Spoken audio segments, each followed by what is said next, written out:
So hey there, it's been a long time since I've uploaded anything, but I have been working on other projects and I just wanted to share one of them with you today. So I've got a Airsoft pulse rifle, the pulse rifle from Alien's M41A pulse rifle, and I've been modifying it to make it a bit more fun to use and play with. So I just kind of want to walk you through some of the modifications that I've done to it. Hope you enjoy it.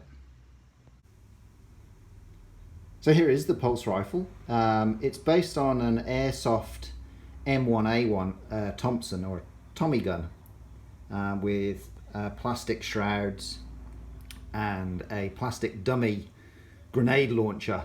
It's actually a shotgun that was used in the movies that was concealed inside there to make it look like it was a grenade launcher.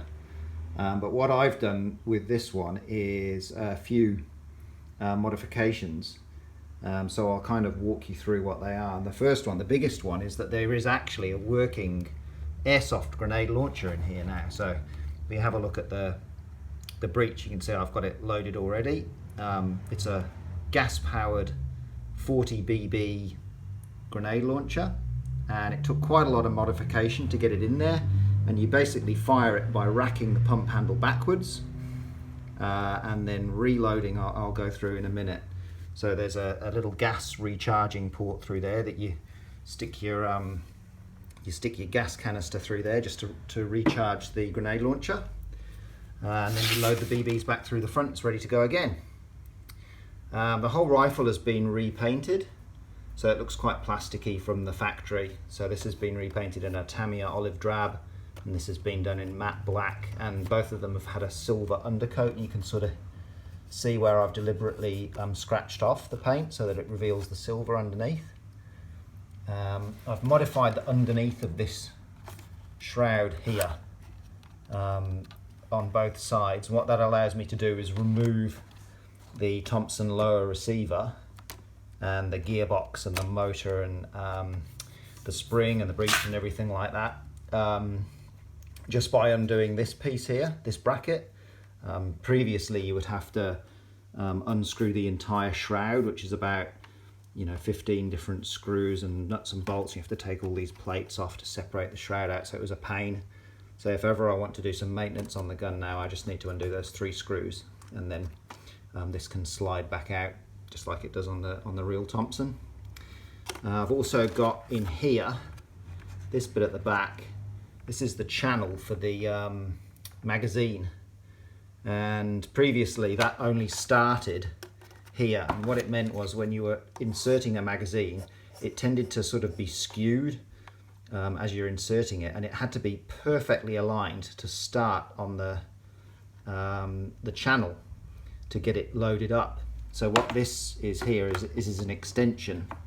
So basically when you start to load the magazine, it's already in the channel. It's just much easier to load it that way instead of fiddling about on the inside. This plate on it here is a custom plate that the group that I belong to had made up. A cool little serial number plate.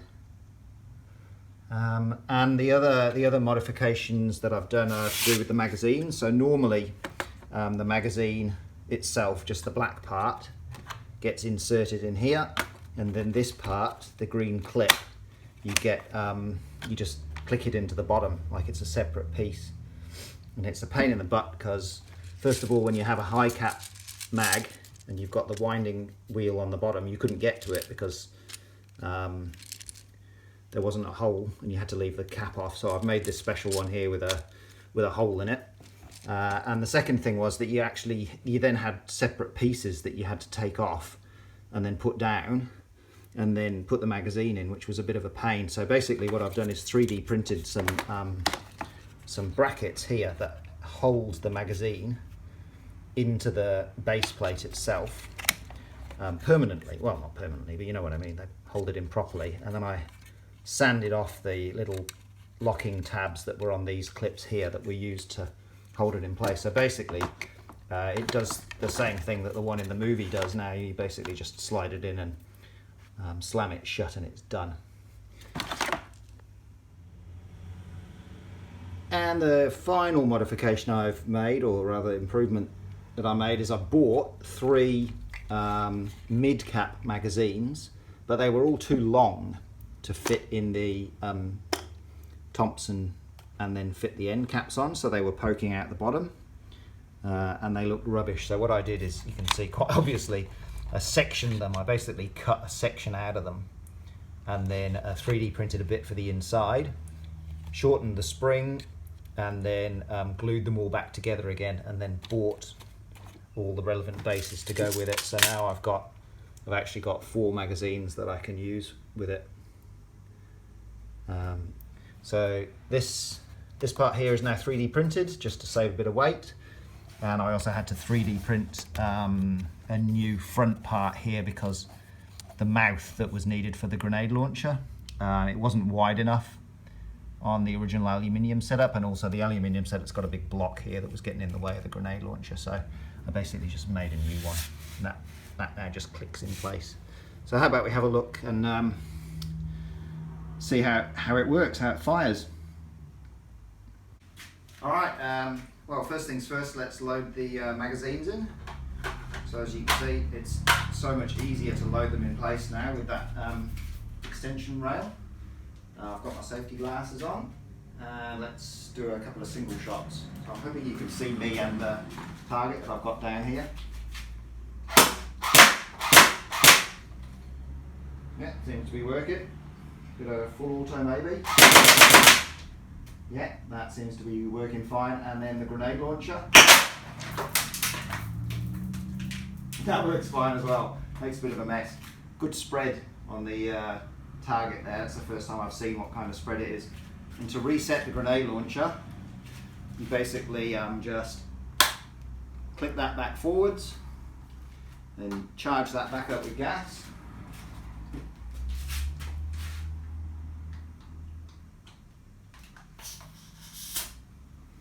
That's that done. And then I can use, I've made this little speed loader here. So this holds 40 BBs in it, and you can kind of see them trapped up in there. You basically turn this so that the BBs are now loose. And I can take this, put that in there, push those in, take it out, and that's 40 BBs loaded just like that.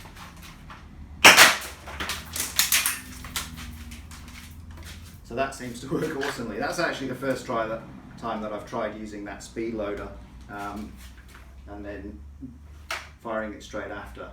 So I've made a couple of those, and I've got parts for a few more as well, so I'm pretty happy with those.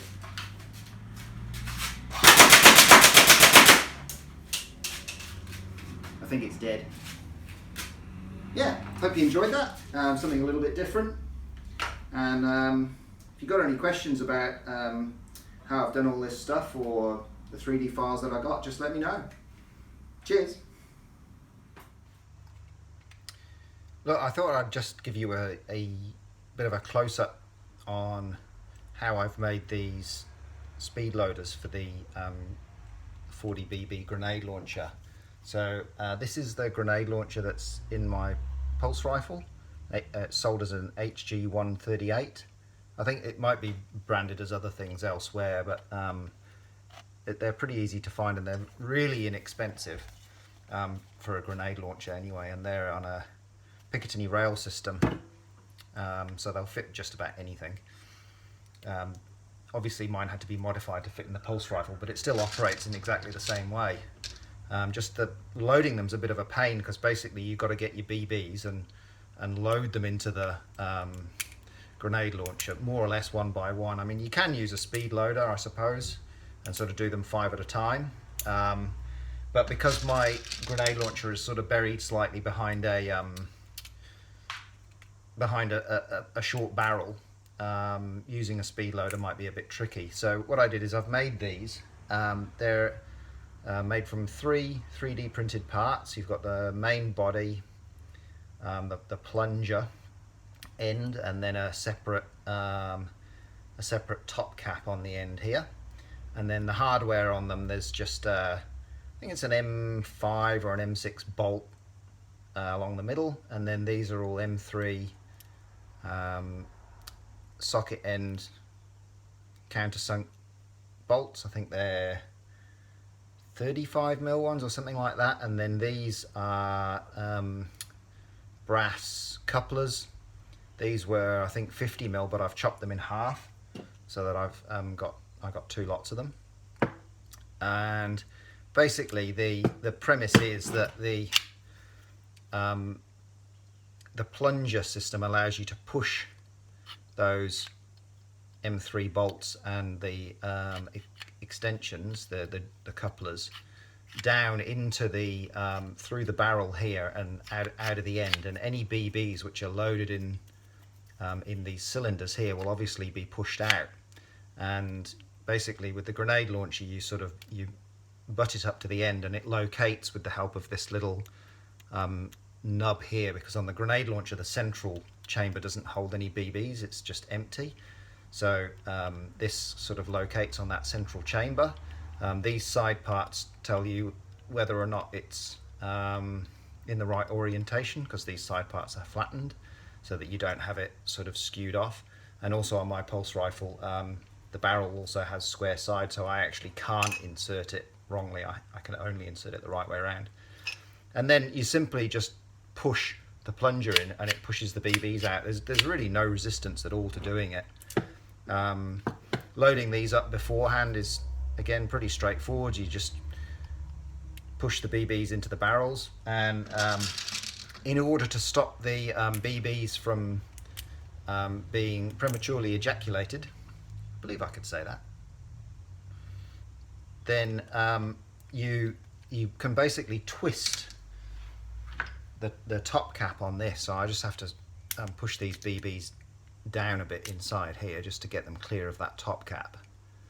But you just twist this top cap slightly, and what it does is it then misaligns these 8 holes with the 8 channels that are in here, so that the BBs can't fall out. So I now can't push the plunger, and then when you're ready to go, you just twist it and lock it. The BBs actually stay in. Just the nature of the 3D print means that they're the ends here are sort of slightly undersized.